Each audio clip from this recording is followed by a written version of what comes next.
Latar belakang kerajaan Majapahit abad 1335. Kekuasaan Majapahit mencakup sebagian besar wilayah Nusantara. Namun, ancaman dari kerajaan-kerajaan lain di Pulau Jawa mulai mengusik stabilitas kerajaan.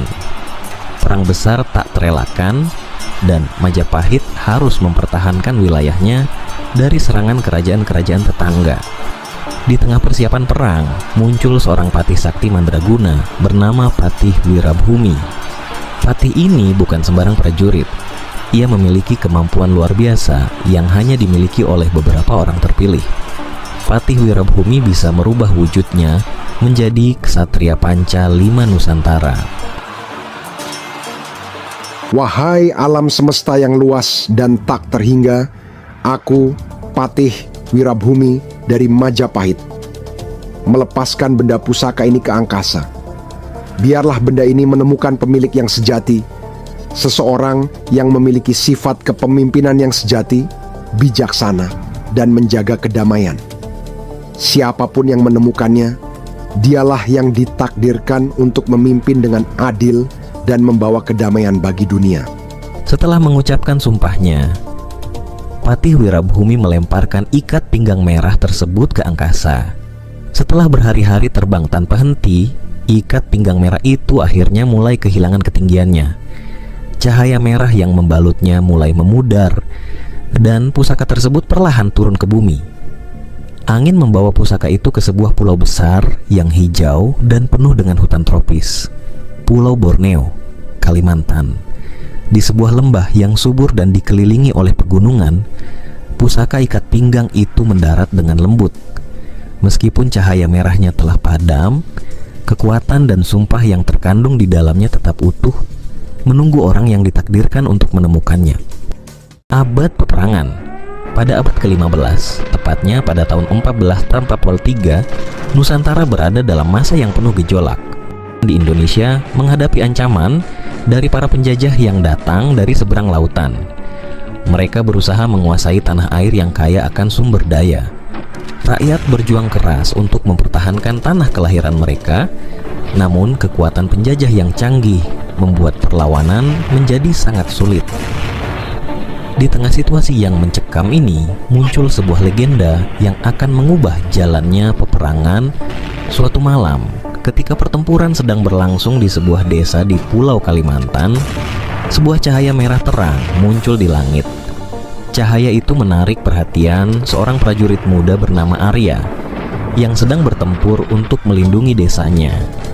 Tanpa disadari, cahaya tersebut membawa sebuah ikat pinggang berwarna merah dengan logo burung Garuda yang bersinar.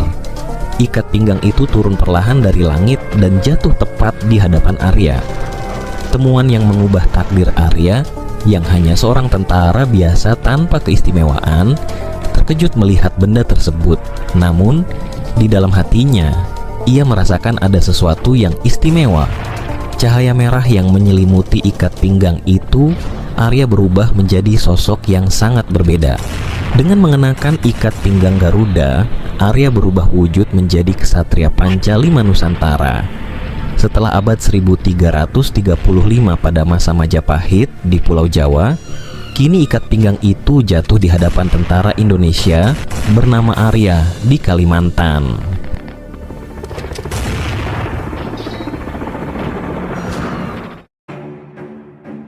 Setelah pertempuran usai dan penjajah berhasil diusir dari tanah Nusantara, Arya merasa bahwa tugasnya telah selesai. Ia kembali ke tempat di mana ia pertama kali menemukan ikat pinggang Garuda. Dengan rasa syukur dan penuh hormat, Arya melepaskan ikat pinggang itu dari tubuhnya. Cahaya merah kembali menyelimuti ikat pinggang tersebut dan perlahan pusaka itu terbang ke langit, meninggalkan Arya yang kini telah kembali ke wujudnya sebagai seorang prajurit biasa. Ikat pinggang Garuda yang sakti itu kembali ke tempat asalnya, di alam yang tidak diketahui manusia. Namun, kisah tentang Patih Wiraguna pada era Majapahit zaman kerajaan dan Arya, prajurit biasa pada era zaman peperangan dengan penjajahan yang bisa berubah menjadi Ksatria Panca Lima Nusantara, terus hidup di hati rakyat Nusantara. Mereka percaya bahwa suatu hari ketika Nusantara kembali membutuhkan, pusaka Garuda akan muncul kembali untuk memberikan kekuatannya kepada orang yang layak.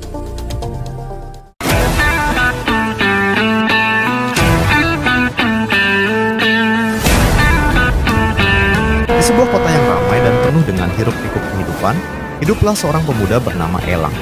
Meskipun Elang lahir dan besar di kota, ia memiliki kecintaan mendalam terhadap seni bela diri, terutama silat. Di antara gedung-gedung tinggi dan jalan-jalan padat, Elang tumbuh menjadi pesilat tangguh yang tak tertandingi di kotanya.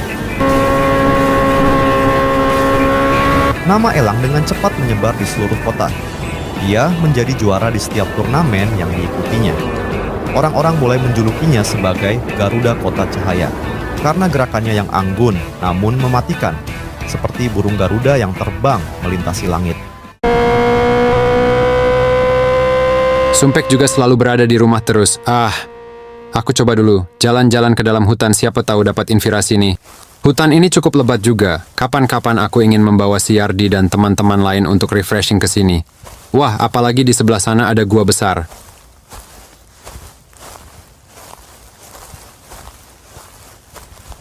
Loh, kok ada cahaya merah putih dalam gua itu? Aku jadi penasaran, cahaya apakah itu?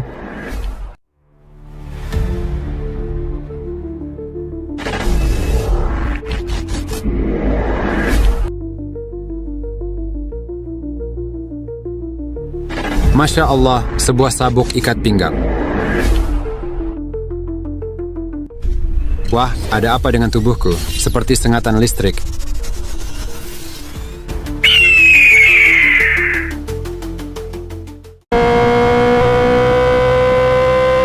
Lebih baik aku mencoba ke museum tempat menyimpan sejarah. Mungkin Pak Tua penunggu museum mengetahui apa benda ini.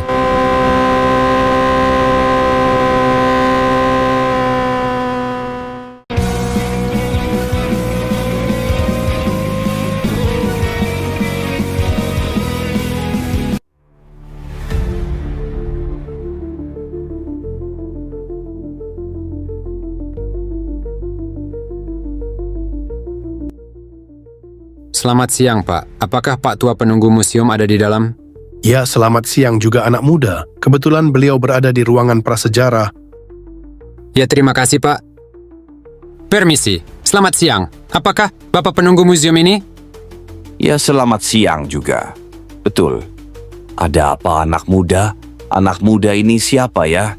Iya, Pak, lupa. Perkenalkan nama saya, Elang, Pak. Oh ya, nah, Elang ada keperluan apa ke sini? Kayaknya aku baru kenal. Perkenalkan juga, nama saya Badrun Syah. Biasa dipanggil Pak Badrun si penunggu museum. Saya menemukan benda ini di sebuah gua di hutan, dan yang anehnya, ikat pinggang ini merubah wujud saya, dan saya merasakan ada energi yang luar biasa pada diri saya, Pak. Mungkin Bapak bisa membantu saya mengerti apa arti dari ikat pinggang ini. Ikat pinggang merah berlogo Garuda? Ikat pinggang itu bukan benda biasa. Itu adalah ikat pinggang ksatria Pancalima, sebuah warisan dari masa lalu yang penuh dengan darah dan perjuangan. Ikat pinggang ini pertama kali dikenakan oleh Patih Wirabumi, seorang panglima tangguh dari masa Majapahit.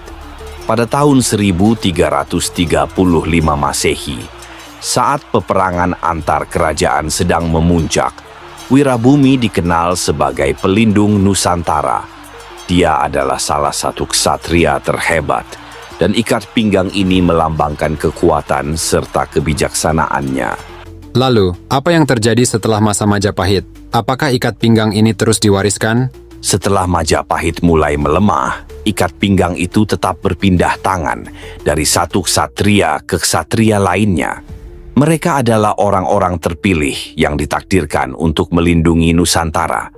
Namun, pada abad ke-15, sekitar tahun 1493, ketika penjajah Belanda mulai memasuki Nusantara, ikat pinggang ini mulai menghilang dari catatan sejarah. Banyak yang percaya bahwa pemilik terakhirnya menyembunyikan ikat pinggang ini agar tidak jatuh ke tangan penjajah. Jadi ikat pinggang ini mungkin telah hilang selama ratusan tahun, dan sekarang saya menemukannya.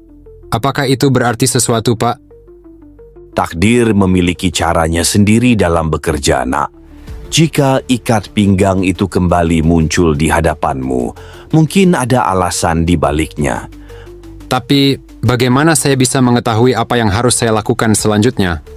Dengarkan nalurimu dan belajarlah dari masa lalu.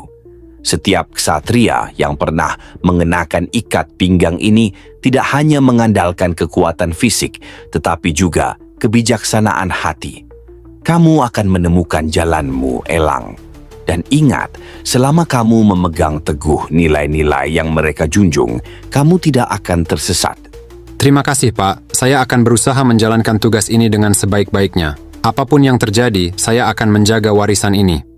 Aku percaya padamu, Elang. Warisan Nusantara kini berada di tangan yang tepat.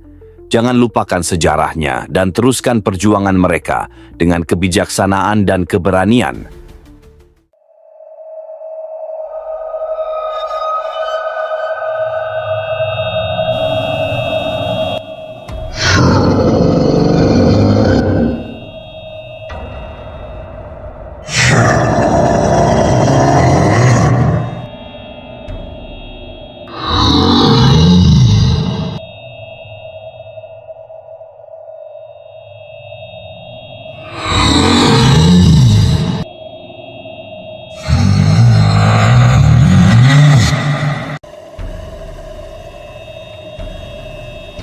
Ini korban ketiga dalam seminggu ini, Danu. Dan semuanya ditemukan di lorong semacam ini. Gelap, sepi, dan terpencil. Ya, Pak. Dan lihat ini, luka di lehernya. Sama seperti yang sebelumnya. Bekas gigitan, tapi bukan seperti gigitan hewan biasa. Ini lebih dalam dan terlihat seperti dicabik. Aku sudah memikirkan hal yang sama. Tidak ada hewan di sekitar sini yang bisa melakukan ini. Tapi kita juga tidak bisa mengabaikan cerita warga tentang monster kelelawar itu. Selamat malam, pemirsa. Berita utama kami malam ini datang dari sudut kota yang biasanya tenang, namun kini berubah menjadi tempat ketakutan dan misteri. Seorang warga kota ditemukan tewas di sebuah lorong pinggiran kota dengan luka-luka yang diduga akibat serangan monster kelelawar yang hingga kini asal-usulnya belum diketahui. Kehadiran monster kelelawar ini tampaknya bertepatan dengan munculnya cahaya misterius yang terlihat dari hutan belantara di luar kota. Beberapa saksi mata melaporkan bahawa mereka melihat cahaya merah terang yang memancar dari hutan sebelum serangan terjadi.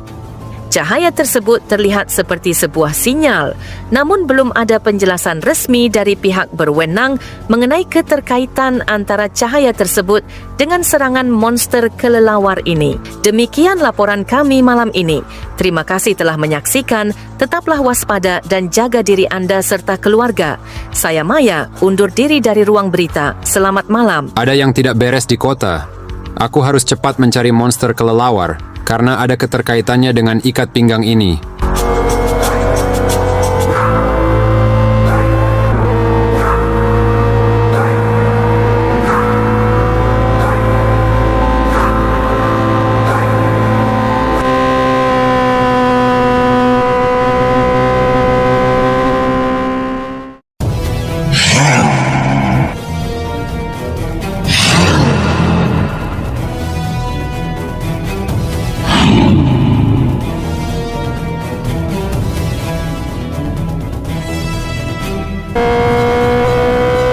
Rupanya itu dia monster kelelawarnya. Akan ku kejar sampai dapat.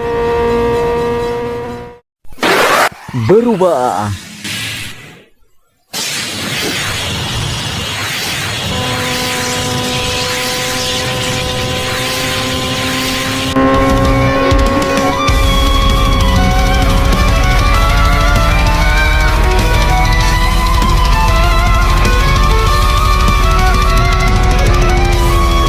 Kalau begini, aku tidak dapat menjangkaunya.